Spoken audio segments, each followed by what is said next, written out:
their first WVCDL event. All right, outstanding. Is there anybody here that this will be their first lobby day tomorrow? All right, excellent. So what we usually do at this get-together, which is a bit of a tradition before lobby day, is explain a little bit about the organization, about who we are, what we do, and then about the lobby day process. So the WVCDL is a non-profit, non-partisan, all-volunteer grassroots organization dedicated to preserving, expanding, and perpetuating the right to keep and bear arms in the state of West Virginia. And when I say all-volunteer, I really mean it. We put in, and especially my board of directors, who I'm going to introduce you here in a second, we put in hour after hour after hour to stay involved in this thing, and it's pretty much year-round. When we're not in the legislative session, we've got elections coming up. When we're not having elections, we're getting sued in the courts and having to defend our legislation. So this is a whole year-round endeavor. And many of you have probably noticed that our Vice President, Amber Perry, is actually not present here today.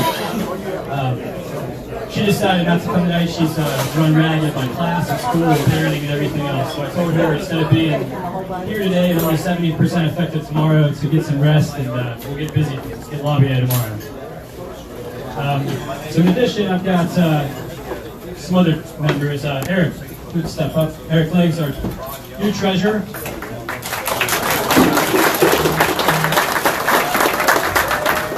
And Eric is new to the issue, but he's been under some great tutelage of Mr. Tom Raines. Tom, if you'd stand up.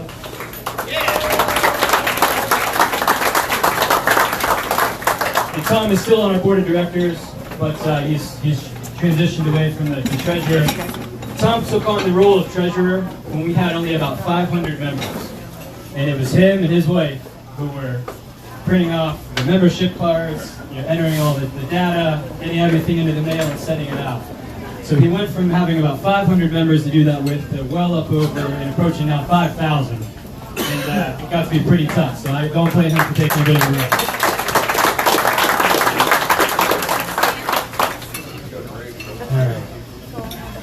Some of the other at-large members, Charles Horst.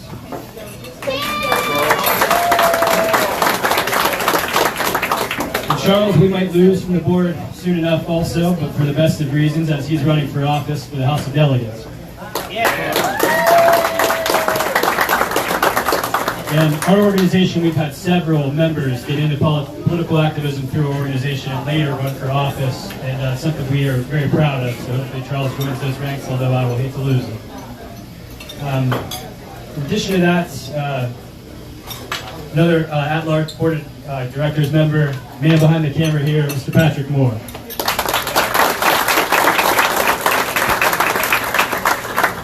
And then last and certainly not least back there, my good friend Kevin Patrick.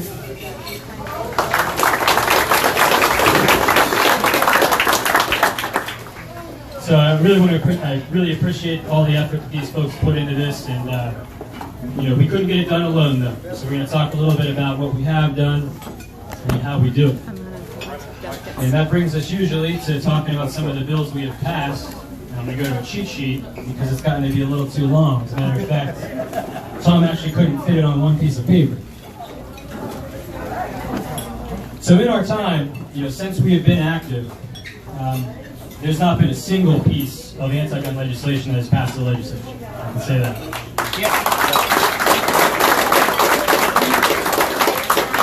And in addition to that, and more importantly, we have passed over 20 right to keep and bear arms pieces of legislation in the years we've been together.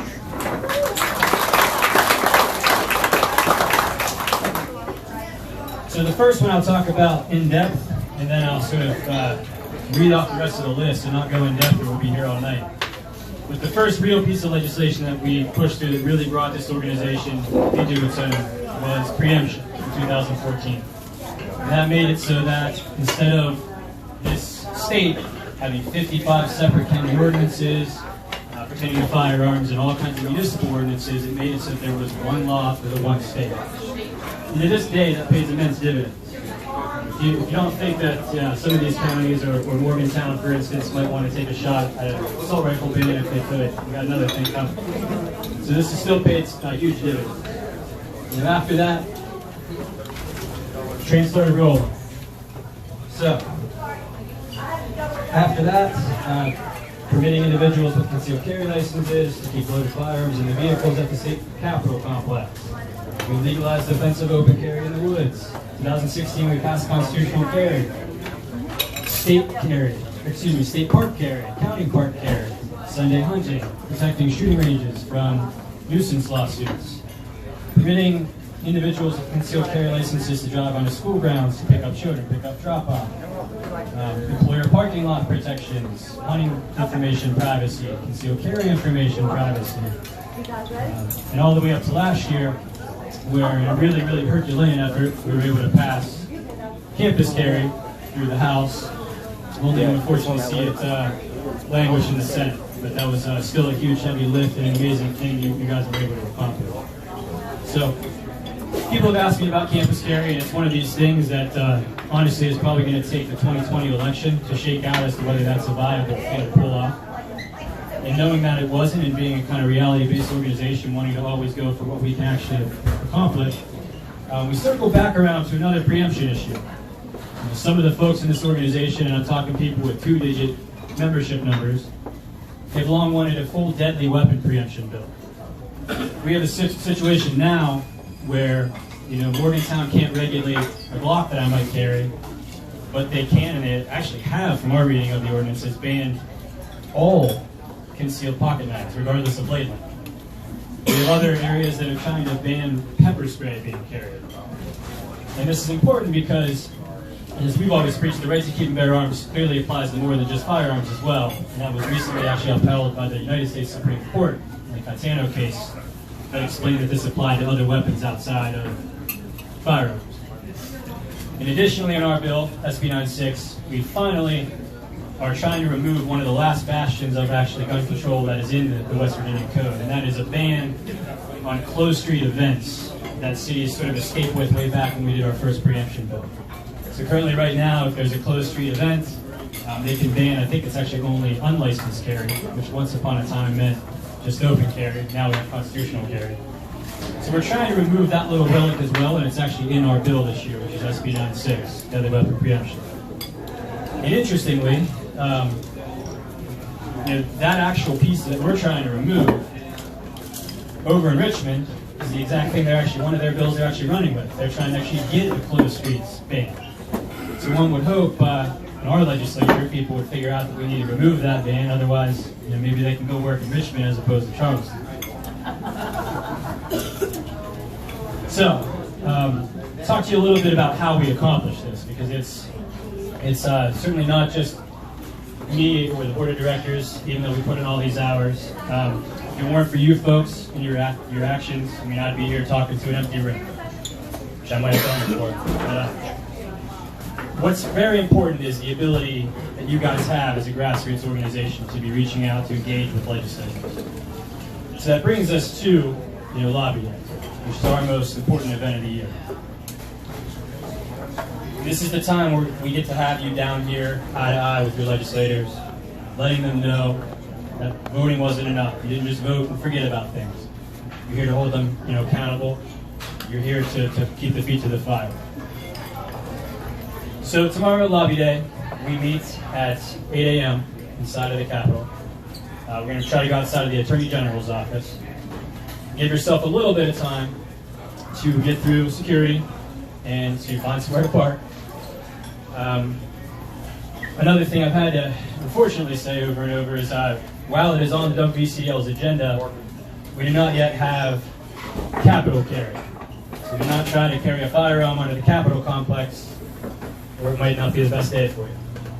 And speaking of that, we get to the decorum a little bit, because these black uniforms are pretty much black shirts rather, are pretty much your uniform the way I see it. So you try to act in a way becoming of that, and unfortunately getting cuffed and stuffed into a Capitol Police cruiser is probably not going to be the best way to do it. So once you're in there, you'll hear some more folks talk. I'll be talking again, but hopefully a little shorter. You'll hear other sitting legislators that want to come to our crowd to address you and talk to you about the issues. And after that, we're going to get you broken up by districts. You'll have a group leader that'll take you around. You will chase through the halls and try to find the representatives in their offices or elsewhere, wherever you find them. And again, this is your moment. You will have a group leader with you if you don't want to do the talking, if you're new to this. But otherwise, you get a shot. You get a chance to talk to them and tell them how important the Second Amendment and the right to keep them there are existing. After that point, we will be heading to watch the legislative session. And this is something that some of these legislative sessions, and we have some legislators here that probably wouldn't object to this, but some of these legislative sessions are painfully boring. Others of them can be quite interesting. Regardless, pay attention and learn. I'm always lauding how educated our folks are, how understanding they are of this process. And one of the things that really, really warms my heartstrings, hopefully I don't sort of crack my voice here, but when I see these folks that bring their children to these events, and I have members in this organization who are 9, 10, 11, 12 years old, that know more than the average citizen as to what a double reference is or as to what crossover day is. It really is something I truly, deeply love about this organization. So you'll be here tomorrow, and really pay attention and learn. One thing I want to talk about, back to the uniform and back to the decorum, is that do not be confrontational or be getting into arguments or fighting with people there. Most of the folks there are going to be happy to see you, especially the ones that don't hide and run away. But tomorrow is not a time to get in a pitch-blown argument with the legislator. If they don't agree, if they're not in favor of SB 96, not the time to get into a big knockdown, drag-out argument. If they don't agree, politely state your position and move on. We're pretty known for our membership being kind and courteous. And we've had folks that even disagree vehemently on this issue that have talked with me later and said, look, I'm never going to vote for one of your bills. And never. But your folks, I wish every group of people that came to this Capitol behaved the way the Citizens Defense League does. And that's something I really appreciate. So tomorrow, when you're in the legislative gallery, there's no hats up there.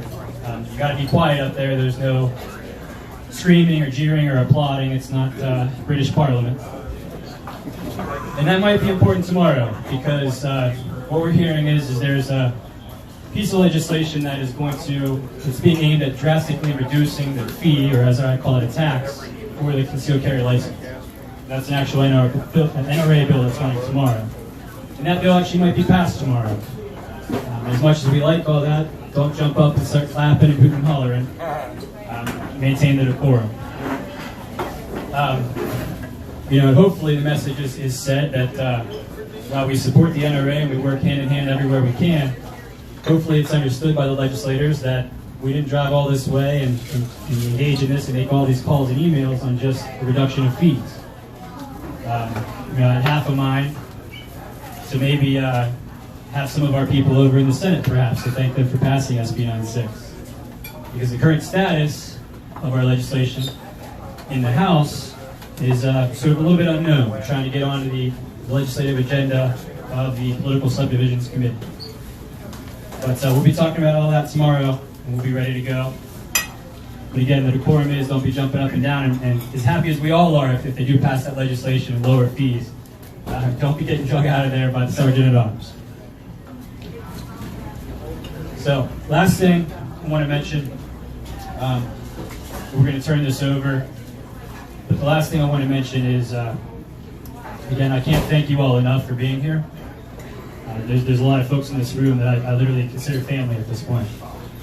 And, tomorrow, when we're at Lobby Day, I know that you've put in all this effort to come down here. It's not easy to be here. You got to drive, you got to travel. Some folks have taken a day off of work. But this all matters deeply to our success. We have a principle in the Citizens Defense League that for every one of you folks that I get to maybe write an email to a legislator, we represent maybe about 10 folks that think the same way, vote the same way, but couldn't be bothered to write that email. When it comes to calls, we're probably talking about 100 people that think the same way, but couldn't be bothered. When I look and I see some of the folks that drove from the Eastern Panhandle, the Northern Panhandle, from halfway across the state, that took a day off work, that have the travel expenses, that wanted to, oftentimes, not this year, but oftentimes drive through blizzards to get here. I think you're worth, floods as well, you're right. I think you're worth well over 1,000 other people that think and feel the same way you do, but don't have the same dedication level. So you really are having a massive, massive impact. I can't thank you all enough for that. We all have our own individual reasons as to why this issue matters and why we're here. You know, for me, the more I reflected on it recently, some of the times, and a lot of the folks in this room can tell you, these legislative sessions get stressful. You might get a little angry at things happening. And when I step back away and I'm with my little son and my little daughter, I realize what we're doing, at least on my end for sure, is for posterity. You know, when they ask us one day, hey, what all happened to Richmond? What happened to Virginia? What happened elsewhere? Where were you? What were you doing? You know, you're going to be able to look whoever's asking, kids, grandkids, God willing, great-grandkids, right in the eye and tell them it wasn't on my watch. I was there. I was engaged in the fight. I was taking the steps I needed to take. And I'll be damned if those children and grandchildren don't have each and every right we have right now, and hopefully, God willing, even more than that. So we got work to do. I really, really thank you all from the bottom of my heart for being here. We're going to get that work done tomorrow. Thank you all.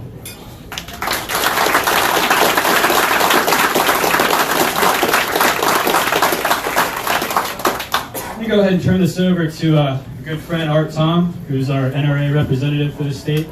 He was formerly the vice president of this organization. I would imagine he would tell you a little bit about that legislation I just mentioned with the fee reduction bill. After Art has spoken at our meet and greet events, particularly during election season, we have candidates actually address you. So I know we certainly have candidates I see in the room. So when you're done, we'll probably start with the governor candidates and work our way down. But without further ado, Art Tom.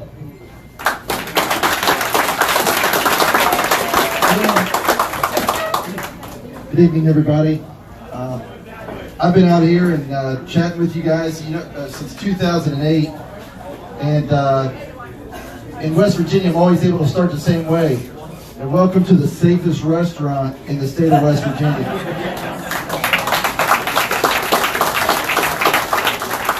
Years and years ago, and I'm not going to tell the whole story because I've told it several times, but years and years ago, back when Keith Morgan and myself took over the organization, when Jim Mullins got sick, we had at that time, I guess, about 130 members, and we were struggling to get anything passed through the West Virginia legislature.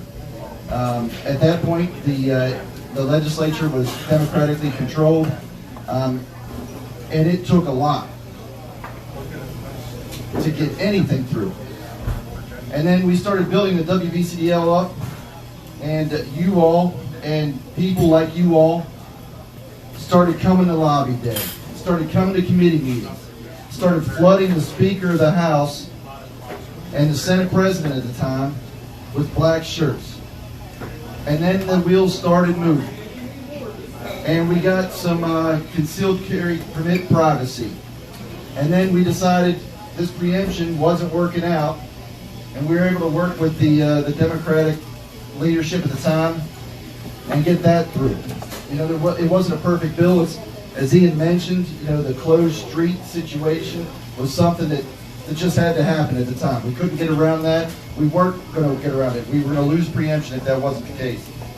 So we did. We got it through. And swiftly after that, those of you who were around then probably remember the mayor of Charleston at the time, Danny Jones, decided he was going to sue us. I don't know why the hell he sued us. All we were was a lobbying group. We were just a bunch of citizens of West Virginia. He didn't sue the state or anybody else that actually made the law. He sued the citizens. Well, we won. And we won across the state after that. And then the legislature turned to Republican-controlled, and we have won every year since then. You all have won every year since then. There has not been a year since that time that some pro-gun piece of legislation has not passed the House, or the legislature. Last year was one of them by Delegate Gary Howe. that allowed your permit to expire on your birthday now instead of just whatever the hell random day it was that you got it. And sometimes, like me this year, mine expires, and it would have expired on February the 4th. Now it expires April the 9th. Thank you, Gary. I appreciate that. That was at least worth me buying us dinner tonight. I think I made that kind of money off of it. Either way, guys, one of the things that was great was I was able to move from the WVCDL, and after we passed a lot of that stuff, preemption, constitutional carry, countless other bills like Ian mentioned, I was able to move over to the NRA, and I'm now the state director and handle the state of West Virginia and several other states. I'm still the same guy.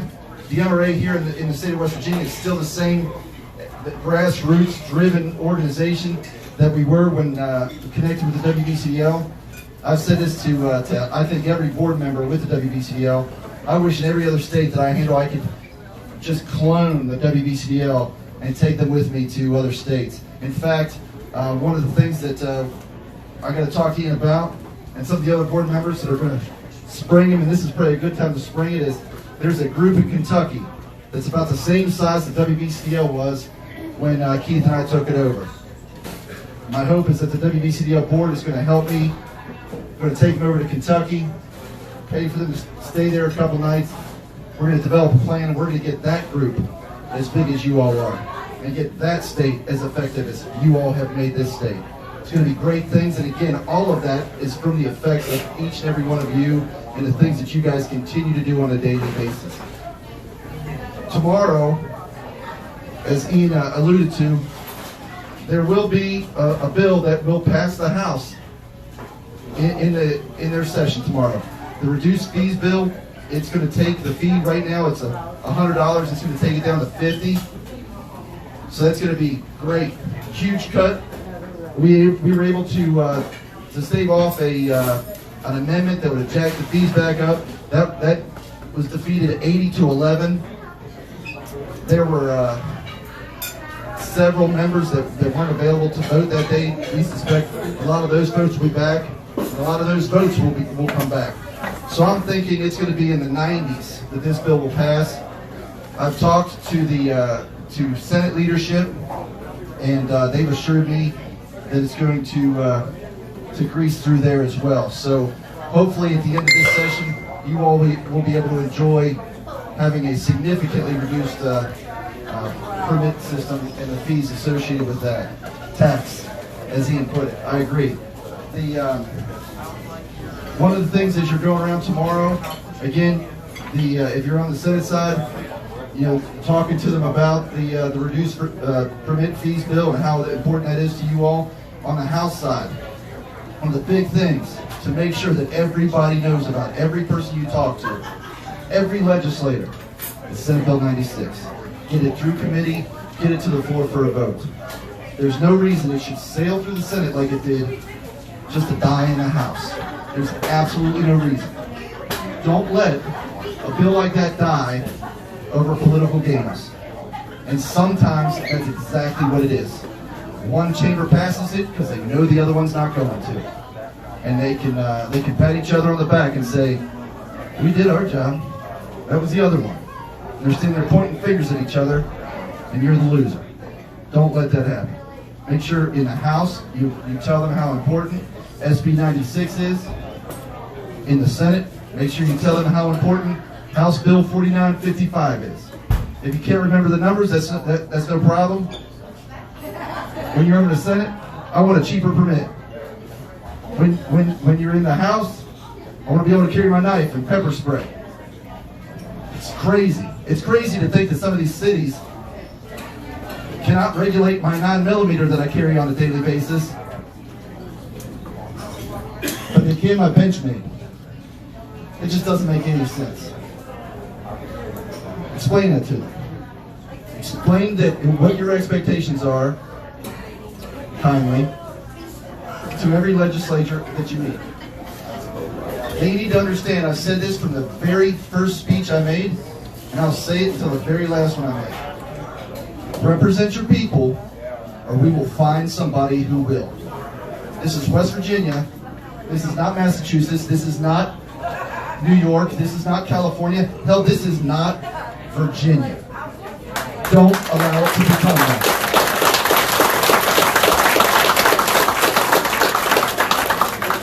Thank you, Art.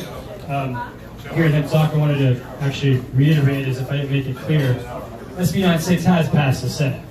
And it wasn't by some skin of the teeth vote. It was 30-2. This is a piece of legislation with bipartisan support. This is a piece of legislation with votes in our column that, again, in prior years we had never had. Again, we don't burn those bridges. We maintain that decorum.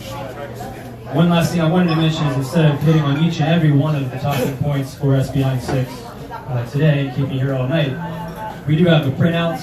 Tom has some printouts here that you can take on your way out the door. Just 5-6 solid points about SB 96 for you to be more comfortable with that legislation. But it is as simply as deadly weapon preemption. So with that, I'm going to go ahead and turn it over to get this whole train of candidates up here in the microphone. And instead, I think I'd start with Governor, and the only one I'm seeing is the Libertarian candidate. I'm going to have her pop up here first, and then when you're wrapped up, and try to, not to slow you down, but keep you 5 to 10 minutes or so we can get these fine folks home, because they got a big day tomorrow. Okay? Thank you. Good evening, everyone. My name is Erica Kalenich. I am running for governor on the Libertarian ticket. For those of you who don't know much about the Libertarian Party, we are strong supporters of the Second Amendment, as am I. The folks who wrote the Bill of Rights thought that owning firearms was important enough that they listed it second. And that really means something. The gentleman that spoke and said that we need people in Charleston who are representing people is exactly right. When you look at our state seal and you look at the bottom of that seal, what do you see at the bottom? You see 2 guns, right? 2 firearms laying across each other. That's very, very important. It's very, very important to me. It's very important to you. I feel a lot better living in a place where I know that if I'm going jogging at night, I'm protected. That if my daughter is at college, at West Virginia Wesleyan where she is, that she can have a firearm in her room to protect herself if somebody tries to hurt her or hurt her friends. It's very, very important to me. It's one of the things I feel the most passionate about. I assure you that if I am elected, I will do everything within my power to always support your uninfringed right to bear arms here in West Virginia, and to do that without interference from the state at all. So I'd love to talk to you all. I'll be here for a while, so thank you very much. I'll be there tomorrow, right next to you, supporting you. I'm a strong supporter of Senate Bill 96 as well.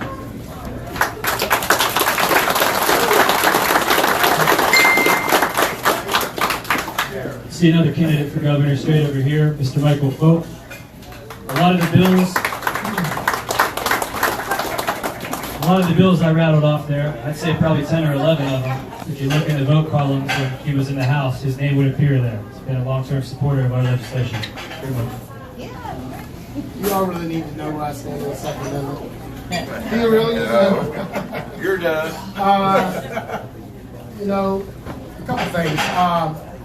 Art mentioned how, you mentioned a couple bills. One particular was the keeping your concealed carry information private. That bill was originally passed out of the House. You know, he also mentioned 2 things. Closer? Yep. All right, that's better. Anyway, he mentioned how sometimes bills will pass out of one chamber and then die in the other. That's what happened in that, what we refer to as the FOIA bill.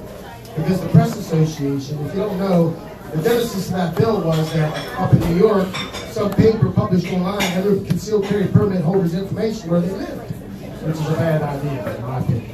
So I originally put that bill in. Actually, Attorney General Patrick Morrissey helped me draft the original bill. It took a couple years to get it out. Matter of fact, one year we tried to discharge it when we were in the minority. The Republicans were in the minority. And then they ran the Democrat version of it whenever the Senate died. The next year, of course, the Press Association fought that vehemently. That's why it died in the Senate. So what happened in later years, and people say that, you know, Mike's an uncompromising guy sometimes, but what we did is we got together with the Press Association, because the Press Association had an issue of their own. wherein they were trying to get information from various government agencies, and the government agencies were charging them an outrageous fee, like for researching information as a way to prevent them from getting the information. So we combined two things, what the Press Association wanted with what Second Amendment people want, which is their information, concealed carry permit information to stay private. We got that bill passed out of both chambers and signed by the governor. I was the lead sponsor of that bill. Constitutional carry. How many people exercise their constitutional carry rights in here? First year that passed, I was the one that presented that bill on the floor of the House of Delegates and defended that bill against the likes of Mike Pushkin and Barbara Fleischauer and everybody else that was on the far left. So where I stand is very simple. You don't have to worry. If I was the governor right now, campus carry would be on somebody's agenda. It died in the Senate last year for a very specific reason. We had people that are pretending to be pro-Second Amendment that aren't pro-Second Amendment, and they got covered. When I say they got covered, the bill never came to the floor for a vote. They got covered by their leadership. So if you want campus carry, if you want your Second Amendment rights to be... The irony about the Second Amendment, does anybody know what states demanded the Second Amendment in the Bill of Rights? It's those same states that right now are trying to infringe upon your Second Amendment rights, the northern states, because of what the king at the time of England did to those states. They went town to town to the powerhouses and took their gunpowder and went door to door to get their guns. That's why I would never support any version of a red flag law in the state of West Virginia.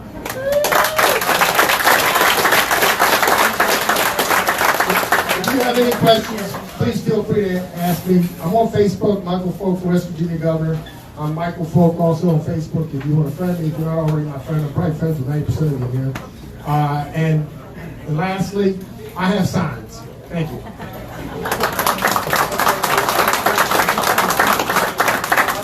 Do we have anybody else for governor? Oh, so I'm not the candidate? Yeah. You can. Thank you. I appreciate that. Thank you so much. I'll keep it quick. My name's Ann Eli. I'm with the Woody Thrasher for Governor campaign. He is not here. I'm clearly not Woody. He's a whole lot taller than I am. But I appreciate you all letting us speak on his behalf tonight. Amber was so kind to sit down with him and Art and talk about some of these issues. I'll tell you what you want to know first. Woody Thrasher, as your governor, will never, ever let your Second Amendment rights be infringed upon in any way. In any way. Never.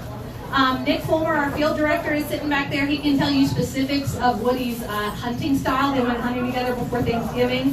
And Woody's Christmas present to his 3 boys last year was a membership to the local gun club. If there's any question on where he stands, we can clear that up for you. About Woody, real fast, he's a Harrison County native. He started the Thrasher Group with his dad and his secretary back in 1983. Woody traveled all over West Virginia, getting little water, sewer, sidewalk projects all over the state. He's personally done a project in all 55 counties. He did a little bit of work. I'm sorry I'm so short, y'all, in the back. He did a little bit of work, and then he'd have to hire somebody else. And then he'd get nervous about making payroll, so then he'd go get another project, and he just grew and grew and grew. The Thrasher Group now has over 500 employees with 11 offices in 7 states. He's a proven job creator. He's a conservative who shares our West Virginia values, and I hope you'll ask us some questions and learn a little bit more about him so he can earn your vote. Thank you.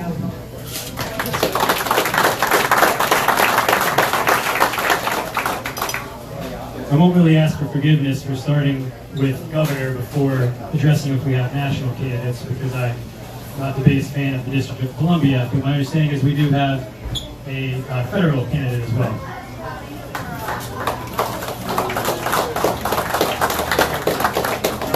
Thank you, Ian. My name is Alan Witt.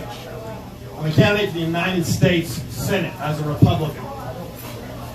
I'm running for a number of reasons, but before I tell you what they are, I want to tip my hat to WVCDL, because I run a nonprofit lobbying organization. I'm the president of the Family Policy Council of West Virginia. We do faith, family, and freedom. So I only get to do First Amendment defense for my day job. Thankfully, I didn't have to spend a whole lot of time working on Second Amendment defense because of you black shirts in here. Okay, give yourselves a hand. You are the toast of the town at the Capitol in Charleston, West Virginia, because when you show up, and I will be there tomorrow with my black shirt on, I'll ditch this ridiculous bow tie, and I will be with you tomorrow all day. And I'm proud to be there with you. I'm running for one reason and one reason only. And at these things, the speechifying can become really long and laborious. So this is the only thing that I'm going to say. Our current Republican Senator, Shelley Moore Capito, when asked in September, so what do you think about these red flag laws? Shouldn't we go to Washington as soon as possible and pass something like this? Her response, well, you know what? These red flag laws, to me, they make a lot of sense. Do they make sense to anybody in this room? My name is Alan Witt. On May 12th, you'll have a chance to keep not only your Second Amendment defended, but your Fifth Amendment right of due process. Thank you very much.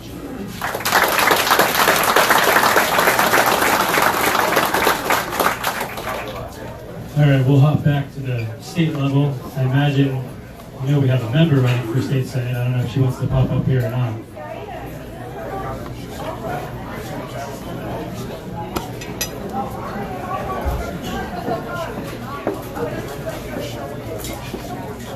Hello all. I know several of you know me. The rest that don't. I'm Kathy Hess-Krause. I am running for state senate in District 8, which covers parts of Putnam and Kanawha counties.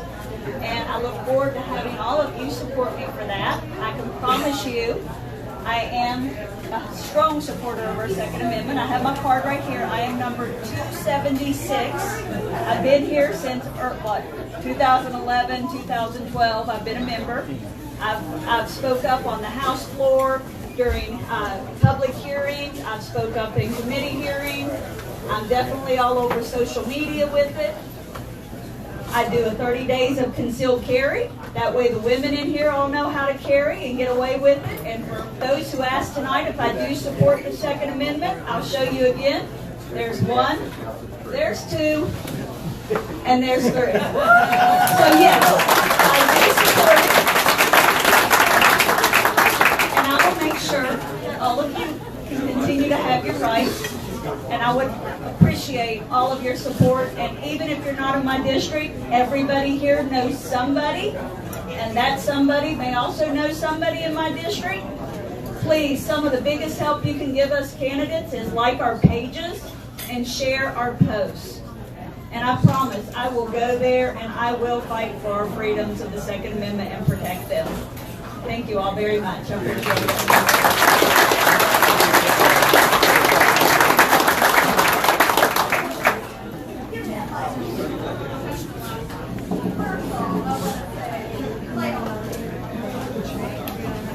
All right, rather than me looking around and trying to piece together each individual person I've got here, I know I've got some sitting delegates here. I know I've got some folks up for re-election. So anybody else wants to come up here and say a word?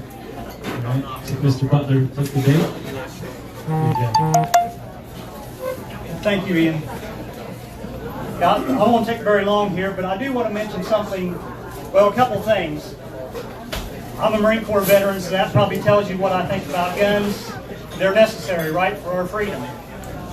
When I ran for office, and Delegate Cadle's back here, we ran on the issue of toll roads, but gun rights was a big issue for us also. And we came in and we wanted to get some good pro-gun legislation passed, but we could not have done it without this group. So again, I just want to reiterate how much I appreciate you, because you think you're coming here to help us. That's often not the case. You're coming here, actually we're asking you for help, because while you lobbying our fellow colleagues in the legislature, you help us get things that are passed that are important to us. Now, I was the lead sponsor on the Campus Self-Defense Act, Campus Carry, last year. And as you know, it made it through the House of Delegates, didn't make it through the Senate. So next year, I hope to be in the Senate to make that happen. I'm running for the Senate in the 4th District, which is all of Mason and Jackson County, part of Putnam and Rome. So I'll need your help there. And one other thing I'll mention is on the red flag laws. When that was first, earlier this summer, was brought up as being a possibility at the national level, there were about 35 of us in the House of Delegates, I think, who signed on to a letter that said, no way in West Virginia are we going to go along with red flag laws. Delegate Cato was on that letter, Delegate Howell was, and probably some others that are in here. So I want you to know we're on your side. We need 100 people on that letter, though. So that may be something else to mention. When you're talking to folks tomorrow, ask them where they are on the red flag laws. Ask them if they'll sign a letter saying they won't support them. Thank you very much. Good to have you here. All right. Here's Mr. Leonhardt took the bait as well. Glad to take the bait. Thank you so much. I've got to give a shout out to you all. I was probably the first Commissioner of Agriculture you ever endorsed.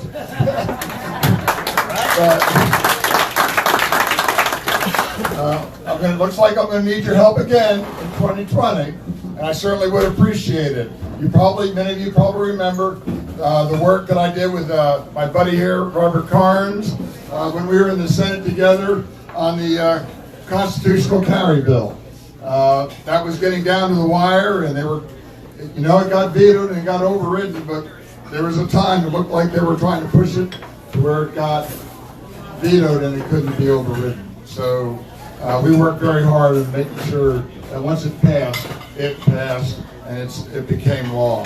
So don't think for a minute, just because I don't vote anymore, that I don't go out and I talk to legislators on your issues. I'm out there, I'm supporting what you all want, what we need, not only for us. I mean, I've got grandkids. I think I've got a great-grandchild too. That we want to make sure have these rights, and we don't want to lose any of them. So I'm not going to take any more time, but I thank you all for your support. I look forward to your support in the future, and we're going to keep on charging, all right? Tell them who you are. I heard somebody yell, tell them who you are. That's Kent Leonhardt right there. All right, find me on Facebook as well. And website is Kent for WV. Kent for WV. All right. Another candidate stepping up. Hello, my name's Robert Carnes, and I spent 2014 to 2018 in the state senate. I served with Kent Leonhardt. As most of you guys are aware, we were part of that first crowd since 1932 or 1930 of Republicans in the legislature. I did a lot of work on Second Amendment issues, the constitutional carry that Kent was talking about. And a couple people have mentioned this idea of the way these games get played, and that was one of the examples of the way games get played. And some of you may be aware of this, and some of you may not be aware of this. Just as we saw with Nancy Pelosi, slow walking the impeachment thing so that it could be run different than what the normal course would be. When we passed constitutional carry the second year, there was an effort in the House to slow walk that bill back to the Senate. The House passed it, but they knew that the governor would veto it again if he could. And we were getting right down to the wire. And it took several days longer than it should have taken for that bill to get back to the Senate for us to approve a minor change. And it was people like Kent and myself that started raising hell to leadership in the House and in the Senate and talking to folks at CDL to say, hey, we've got to get something done here, because if they slow walk this thing 1 or 2 more days, even when we pass that minor revision in the Senate, the governor will have time to veto it and we won't have time to override the veto. So it's having people like you at the Capitol that are making sure everybody is aware how important these rights are, but it also matters who's in the body, because sometimes we're seeing stuff on the back end that's not necessarily obvious, and sometimes we see stuff coming. This year we're working on preemption for pocket knives, as Art was talking about. 2 years ago, some of you may not be aware of this, there was an effort made in the West Virginia Senate Judiciary Committee to actually make you buy a permit to carry a pocket knife. Now, this wasn't a big, well-known bill. It was actually what we call an originating bill. It just suddenly popped up in the Judiciary Committee, and it was members of that committee, myself included, that started calling WVCDL and started calling the NRA to say, hey, somebody's going to try to make us have to have a permit to have a pocket knife, even though we have constitutional carry now. So it's important to know what's happening behind the closed doors sometimes, and know that you got people that are there that are guarding what's happening behind those closed doors, the stuff that you can't necessarily see. So from 2014 to 2018, I was the senator from Upshur County. Some of you may be familiar with me for that. I'm on the ballot again this year. I'll be running out of Randolph County actually this year. Last year we moved over to Randolph County.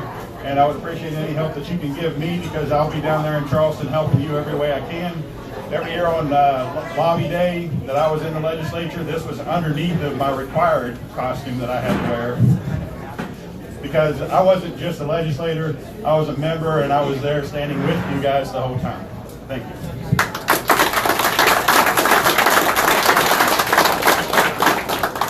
Anybody else popping up here?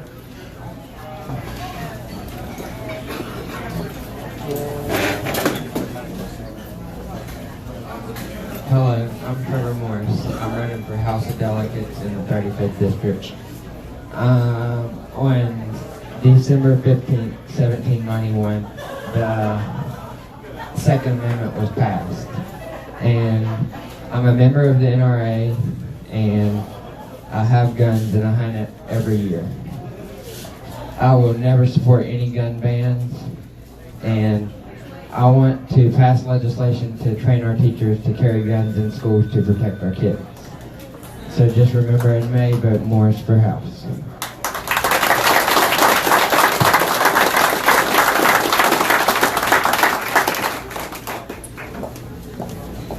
All right. How are you? Good evening. My name is Margita Mizaki, and I'm from Chapmanville, West Virginia, and I'm running for House of Delegates District 24. So I'm excited to be here tonight. As you hear already on my voice, I am not from here. I am from a country where you don't have guns. And when my husband and we dated, and the first time I was at home, and he had the gun laying on our bed.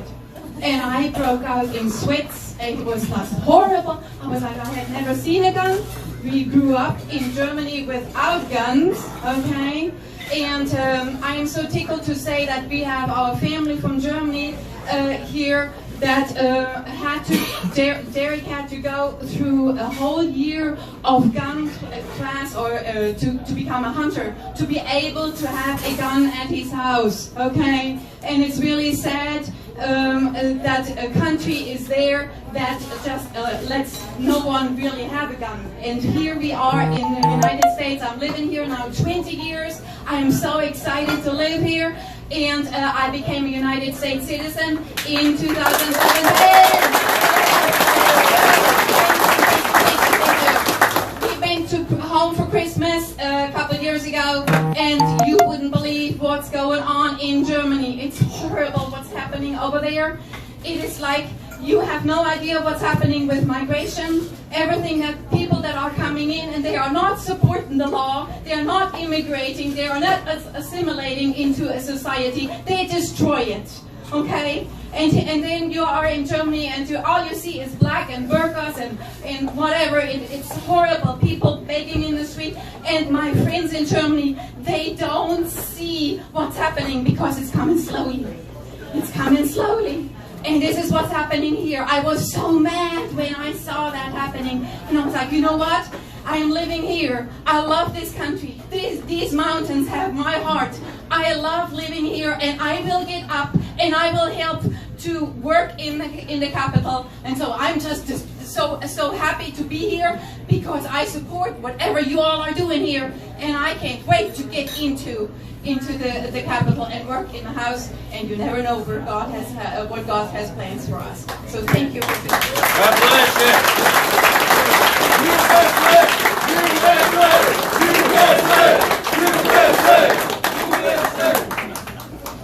First time that's ever happened.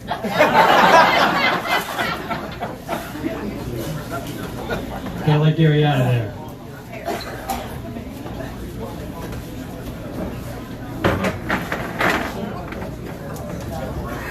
Little technical difficulties trying to let Delegate Gary Howell out of that trap we put him in back there, but give him the microphone. Appreciate all the support you give us. The bills that we introduce on your behalf. Art Tom said about the concealed carry coming due on your birthday. The Capitol parking lot bill was one of mine too, to allow you to keep your gun in the car on the parking lot. But probably the best thing I can say to sum up my support for the Second Amendment: I chair the Committee on Government Organization, My gavel is a 30 millimeter round from an A10. It doesn't get better than that.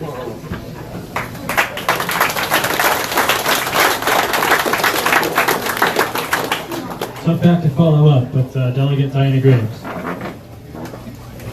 I'll try. I'm a pretty straight shooter, so I'll just tell you what I'm thinking. I've been with you from the beginning before I ever started down my political path. I was a member of the West Virginia CDL, and you've been with me ever since I got into the House, for which I am so grateful. I do have 4 opponents this year, which is the most I've ever had. But I know with you behind me, we will keep someone in District 38, that's Cross Lanes, Nitro, Chase Valley, Scott Depot. We will keep someone in that district who is against red flag laws, who stands up on the floor of the House and fights off any amendment. It usually comes from my cushion. Any amendment that is contrary to our Second Amendment rights. So I have fought with you from the beginning. You've been with me from the beginning. And as far as I'm concerned, it's a love affair on both sides. Thank you.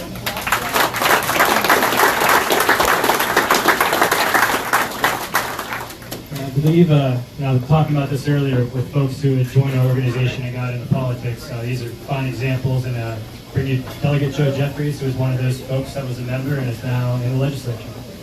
Yeah.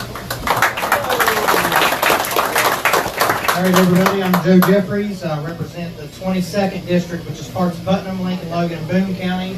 As Ann said, I started where y'all are at. Once this group showed me the process and how it operates, and learning the committee meetings and what can really happen in the legislature, I realized it's something that I could do. I ran, and here I am.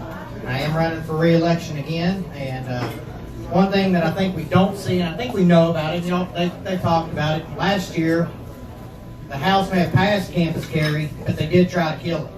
I firmly believe they tried to kill it by putting it on the House calendar. And me and Tony Painter, who I don't believe is here today, actually went to the Speaker, and we threatened to read all bills if he didn't put it back on the special calendar and run that bill. So we definitely protected it and got it out, got it passed. Unfortunately, we didn't get it through the Senate. As far as where I stand on guns, I know this isn't a CDL priority, but I'm actually the lead sponsor of the federal nullification bill. So as far as I'm concerned, you can afford it, you can own it. Thank you. We do, in fact, hope to get there someday. Got steps to take first. Delegate Cadle is here as well. Thank you. I'm Scott Diehl. I represent the 13th District. I'm a truck driver, and I usually dress like one. I hate wearing a suit, but that's the law in the cabinet.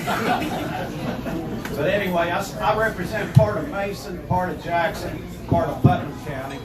And I've got a voting record. I'm Second Amendment strong. I mean, every gun bill, my name's either on it or I vote for it. And I will not let anyone take our guns. And I'd like to say this. Tomorrow you guys go into Capitol, room 203. I'm sorry, I don't even know my room. 203. I'm going to leave the door open. I know everybody gets tired. You might want to sit down. There's a couch in there and some chairs. Make yourself at home. If I'm not there, that's fine. You might even look under the desk, you might find something. Never remember again. But anyway, hey, thank you for being here, and we wouldn't get any of these gun laws passed without all of your help. Really. Thanks a lot.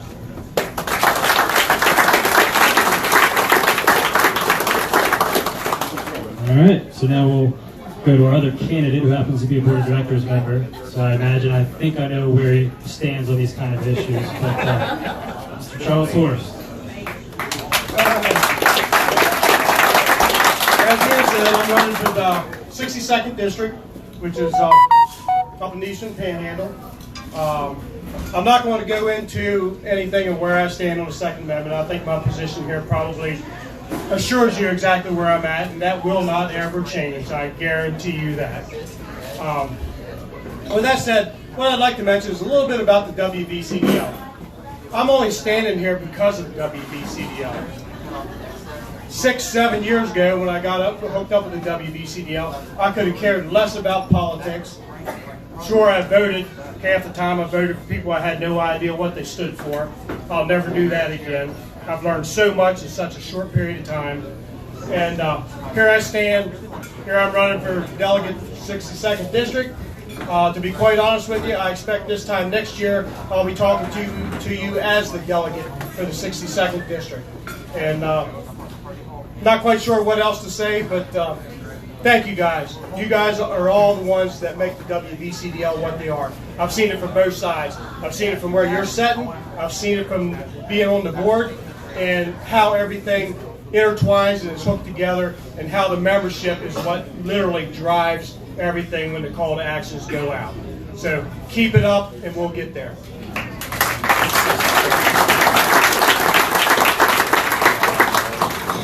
Mr. Holstein.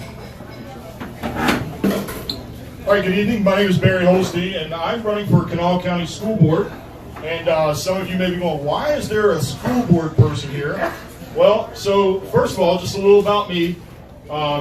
Just like some of my other candidates that have been up here talking to you, I'm 21 years in the Army Reserve. I was that old crusty first sergeant that got out, combat tour in Iraq. So, I've been there, and I think my support for the WVCDL has been evident. I've been a member for a number of years, and certainly support and help out. And tomorrow I'll be wearing my other black shirt, just, alongside you guys. I can tell you about a couple things that I support. We talked a little bit about what we used to call VOTEC, or career training, moving that back into the middle school. We've got to start giving these kids some options, right? Putting entrepreneurship training in high school. If we want to talk about growing West Virginia, we've tried to grow it from the outside in, and it's not working. We've got to grow it from the inside out.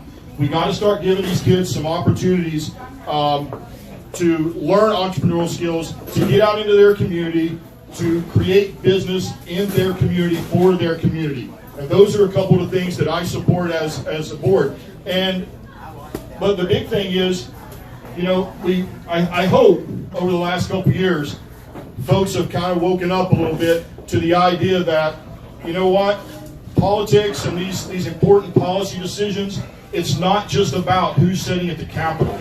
We got to start paying attention to who's sitting on the school boards. One day we're going to be in here having a conversation about should teachers be armed or not. Who do you want sitting on that school board? You better start paying attention. So I just say that. I appreciate your support. If you're in Kanawha County, I appreciate your vote. And I just encourage those who are sitting out here going, how else can I get involved? I can't be a legislator. Look at your school board. Look for those opportunities in your own community, in your own county to get involved. So again, I appreciate your support and thank you. Thank you for your service. Okay, any other legislators or candidates? One more. That's a good problem. Hello, I'm Don Ford. I'm running for delegate in the 60th district. I'm a neighbor of Chuck's. We're next door to each other in districts. And I just wanted to make it real short and sweet. We're all here on the same team, same objectives. You've heard quite a few people itemize these things. I just want you to know I'm a team player, and when I'm in the legislature, I will play my part and support all these things. And so, anybody here from the Panhandle in the 60th district? Oh, well, great. I don't know, Martinsburg, Lakeside. I'm close. I'm in the southern part of the county. So please vote for me. And if you have any friends up there, let them know we're all one team and I'm supporting the team. Thank you.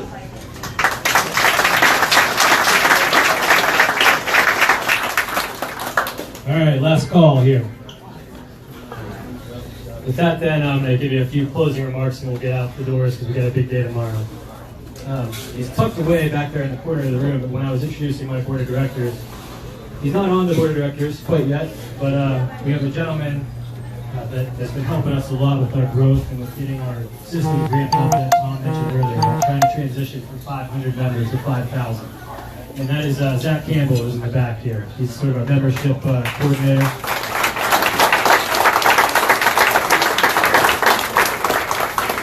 So with that said, I think you saw here plenty of fine examples of folks who were sitting in the seats you're sitting in now listening to this. And that would include myself. You know, I got involved just as a regular member and then sort of made my way up through the ranks. And there's always something more we can do or a step further we can take. So, you know, it doesn't have to be this election season. We have a bunch of folks that are candidates, but consider it in the future. If this is an issue you care about, we certainly need you. There's always a step further you can be taking, and I think our organization is a great example of that from the way that we've been able to take folks from the community, get them engaged, and then get them into the legislature.